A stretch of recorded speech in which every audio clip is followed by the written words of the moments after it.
What's up, guys? So this week so far, bringing something a little different. We're looking at the SCP Foundation, SCP universe, as per your guys' requests. I don't know much about it. Like, the only stuff I do know about it is it's like some secret organization that the public doesn't really know about. So they're either protecting something, doing something illegal, something that probably isn't good.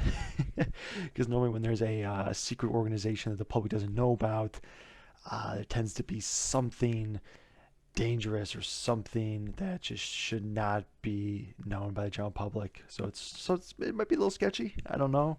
I'm definitely excited for it. It's a new little universe to check out, so it looks interesting. If you guys enjoyed the original video, it'll be in the description. And also, if you guys enjoyed this reaction, you guys enjoy my content, please don't forget to like and subscribe. Let's get to it. Disclosed location, a woman is being tortured. The methods of her abuse are too Great start. Here we get women getting tortured. Sick.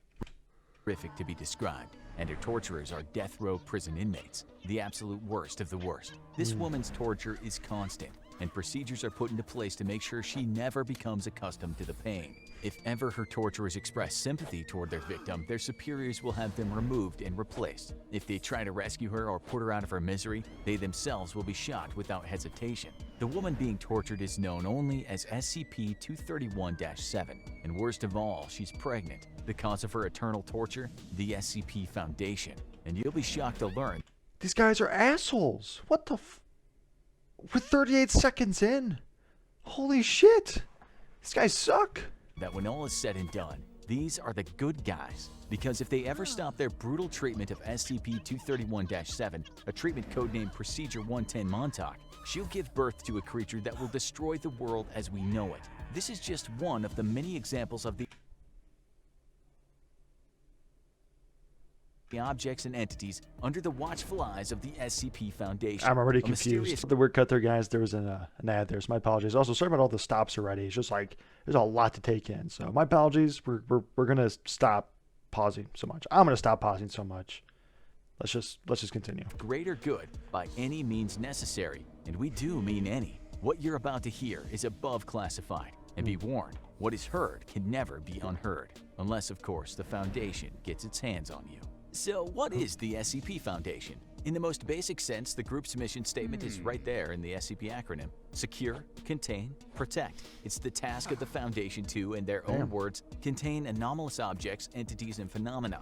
Things that don't make sense, things that don't belong, things that simply don't fit in with our perception of reality, and some things that pose an existential threat to all human life. They refer to these contained anomalies as SCPs, each of which is accompanied by a number. This is a broad umbrella, as an SCP can range from benign or even actively helpful to downright apocalyptic if ever released. Much like the infamous Men in Black often reported by witnesses in connection with alien sightings, the Foundation works in secret to maintain a sense of normalcy at all costs, knowing the chaos it would cause if any of the anomalies they're harboring ever become public. Take for example SCP-500. To the untrained eye, the object is just an unassuming prescription pill bottle, the kind you'd see in medicine cabinets the world over. But the pills in this humble bottle are unlike any earthly medicine. They can cure quite literally anything, from cancer to a cold within 2 hours. But at the time of this writing, there are only 47 pills left. The power to cure all disease, a privilege denied to even the richest and most powerful in society. A veritable holy grail. Can you imagine the violence and horror that would break out in trying to obtain them if their existence ever became public? The SCP Foundation works in secret because the collective mind of society just couldn't handle the knowledge of what they're dealing with. They work with the approval of all world governments, effectively placing them above international law. Essentially, there is no human authority above the Foundation, because without the Foundation's work, there would be no humans left to govern. To understand the basic operations of this above top secret organization, we need to delve a little further into that secure, contain, protect slogan. Secure refers to the Foundation's practice of constant global surveillance and observation in order to detect and intercept anomalous activity before it can interact with civilians or rival groups. Contain involves preventing the effects or influence of the anomaly from spreading by either, in their own words, relocating, concealing, or dismantling such anomalies, or by suppressing or preventing public dissemination of knowledge thereof. The latter can involve practices such as using advanced chemical compounds or technologies to delete and then rewrite the memories of infected civilians, or even committing mass murder if necessary to cover their tracks. Damn, dude. The SCP Foundation has in the past wiped out entire towns of innocent civilians to prevent dangerous information about the SCP spreading beyond their control. They can take lives at their own discretion and consider almost any crime to be permissible when the alternative is Armageddon. And finally, protect pertains to all operations meant to protect mankind from the SCPs, up to and including neutralizing and destroying them when possible. Some What the fuck is that? The fuck is that? Shit looks weird as hell, man. It looks like some undead, like, dinosaur, bro. SCPs, such as the infamous SCP-682, 682. a nigh-indestructible genocidal reptilian, have proved to be almost impossible to destroy.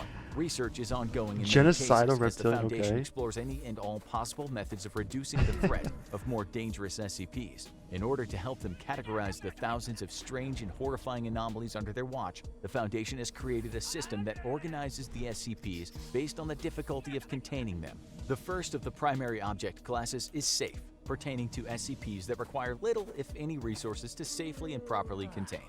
Examples include the previously mentioned SCP-500 pill bottle and SCP-999, a benevolent blob of gelatinous orange matter. SCP-999 has a playful, almost dog-like personality. What? It causes feelings of happiness and euphoria in whoever or whatever it touches. It's even been used by the Foundation as a pacification tool to reduce aggression in other SCPs. What? The second primary object class is Euclid, which refers to any anomaly that requires more resources to contain completely or where containment isn't always reliable. This is the broadest SCP class, and the majority of sentient, sapient, or autonomous anomalies fall into this category. A Euclid SCP might be something as huge, sprawling, and bizarre as SCP-3008. This SCP appears to be a kind of anomalous pocket dimension hidden inside an IKEA superstore, which is not only significantly larger on the inside by approximately It's an IKEA store? What? Wait, so anomaly? Wait, so I thought this would be like... Oh, okay. All right. 10 kilometers, but also contains bizarre, faceless entities which can become hostile under the right conditions. What? A Euclid SCP can also be something as seemingly innocuous as SCP-294, which appears to the untrained eye to be a standard coffee vending machine. However, unlike any other coffee machine, the input system on SCP-294 is a QWERTY keyboard. This SCP can manifest any liquid typed in on the keyboard, from standard drinks like coffee and beer to more esoteric compounds like sulfuric acid and disease-infected human blood. During extensive tests, What? one subject requested the perfect drink and was given an odorless lavender-colored liquid. After consuming the liquid, the subject went into a state of euphoric shock. The subject later committed suicide, leaving a note which read, "I'm sorry, but at this point everything's just one big letdown." Sadly, subjects dying during tests is not Shit. uncommon. The SCP Foundation essentially has limitless resources, including access to countless disposable workers and test subjects. The most common of these are so-called D-class personnel, which are death row inmates conscripted for the purposes of often lethal SCP experimentation or containment. The next primary object class Bro, I'd rather just be like shot at that point. Like, I ain't going in none of that. No. No, I'm good. is Keter, described by the Foundation as anomalies that are exceedingly difficult to contain consistently or reliably, with containment procedures often being extensive and complex. This can either be due to being an extremely volatile and What the dangerous fuck? anomaly or just one that seems to defy known laws of physics or reality, and is thus extremely difficult to understand or contain. The SCP Foundation has a vast number of secret facilities across the globe, and while the Keter-class SCPs are not nearly as common as the So, the guys, there was another ad. My apologies. Let's continue. Euclid class, they consume a great deal more resources to safely contain.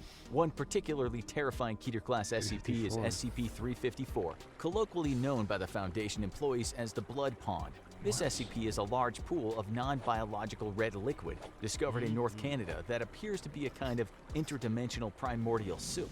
What makes this SCP particularly hard to contain, as well as extremely frightening, is the fact that hostile entities periodically emerge from the pond and What must be the hell? neutralized before they can escape the containment area.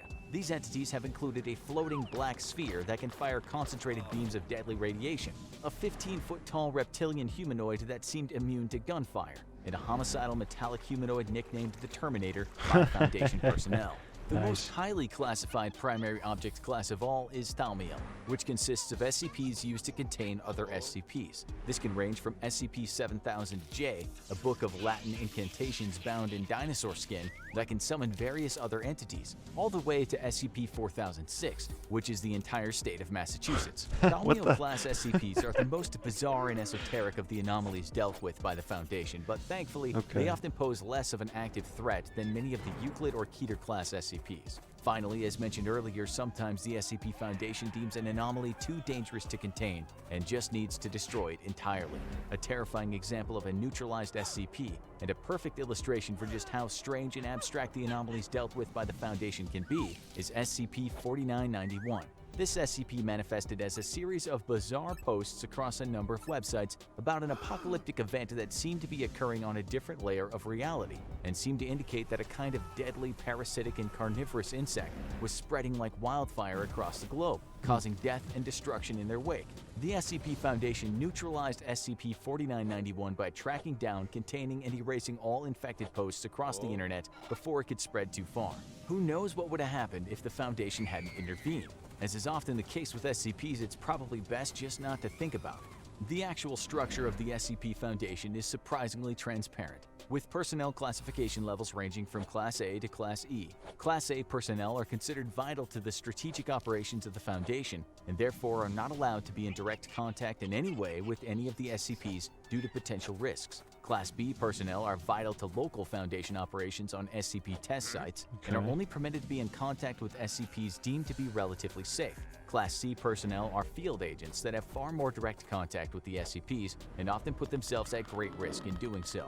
Class D personnel, as previously mentioned, are essentially cannon fodder thrown into the jaws of death to discover more about the more dangerous anomalies on the SCP roster. And finally, Class E personnel are personnel that have been already exposed to the potentially dangerous effects of an unknown anomaly. Class E personnel are placed into quarantine until they're deemed fit to return to work or terminated, depending on the results of their Jeez. observations. In terms of actual roles in the SCP Foundation, the top of the pyramid are the O5 Council members, Class A personnel who have total clearance and oversee all Foundation operations. Below them are Site Directors, who manage the various physical Foundation facilities across the globe and report back to the O5 Council. On site, researchers and containment specialists work together to better understand and combat the anomalies being housed at their particular facility.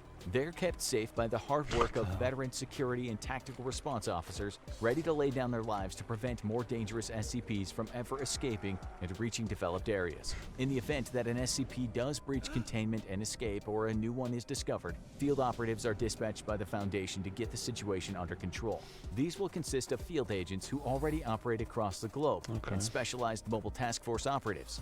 The SCP Foundation has eyes and ears everywhere. Their organization is influential and is embedded in every facet of society, ready to strike and suppress an emerging anomaly before any ripples of its existence can reach the wider world. Even here, we've only really scratched the surface of the SCP Foundation's Damn. extensive and frankly mind-boggling global and historical operations. There's plenty of information about the Foundation online, many of which people assume is pure fiction, but wouldn't that be the perfect cover for a real secret organization wanting to cover its tracks? As the quote Yeah. says, the greatest trick the devil ever pulled was convincing the world he doesn't exist. Ultimately, the SCP Foundation is on the side of mankind, but that doesn't mean it'll always act in our best interests. After all, if it means preserving the peace and getting another anomaly under wraps, the Foundation won't hesitate to terminate you and everyone you know without a second thought. Whether you'd want to face off against the Foundation itself or one of the anomalies they wish to contain is ultimately up to you, but trust us, neither would end well for you. Oh, speaking of which, there's another SCP we forgot to mention that's quite literally unspeakable. SCP-2521 What the fuck is a is creature that? that's made entirely of strange black tendrils that envelop and smother the creature's prey. No written records of the creature exist outside of pictograms because it immediately attacks and consumes any information produced Oh, about it. shit. This includes speech, as the creature will appear and consume anyone who— oh god. Oh no. It's here. It's here. Help me. Ah! Pay no mind to what you just witnessed. Well, I know I didn't talk too much there towards the end. I was just trying to just take it all in. Definitely different than what I was expecting. I was right about it being like a secret organization. I guess they're not like a really dirty or like organization, like super evil. I mean, like, yeah, they're for the interest of humanity, but like kind of more for the interest of stopping SCPs. I don't know. I have to look more into these guys. That was interesting that there's different levels of like these anomalies, that there's just not just an anomaly that's like always dangerous. Like there's some that are chill, some that are just super just death, and some that are just over the top. Uh, there's gonna be a lot to learn. There's gonna be a lot to learn, but this looks interesting. It looks cool, and I feel like the possibilities for this universe and the ideas are basically endless. Because I mean, they just show us a freaking IKEA store. An IKEA store was an anomaly. So I feel like if you can do an IKEA store as an anomaly, I feel like you can do anything. But I hope you guys enjoyed the video. Again, the original video in the description if you guys want to check it out. If you guys enjoyed the reaction, if you guys enjoyed my content, please don't forget to like and subscribe. I'll see you guys in the next one. Take it easy.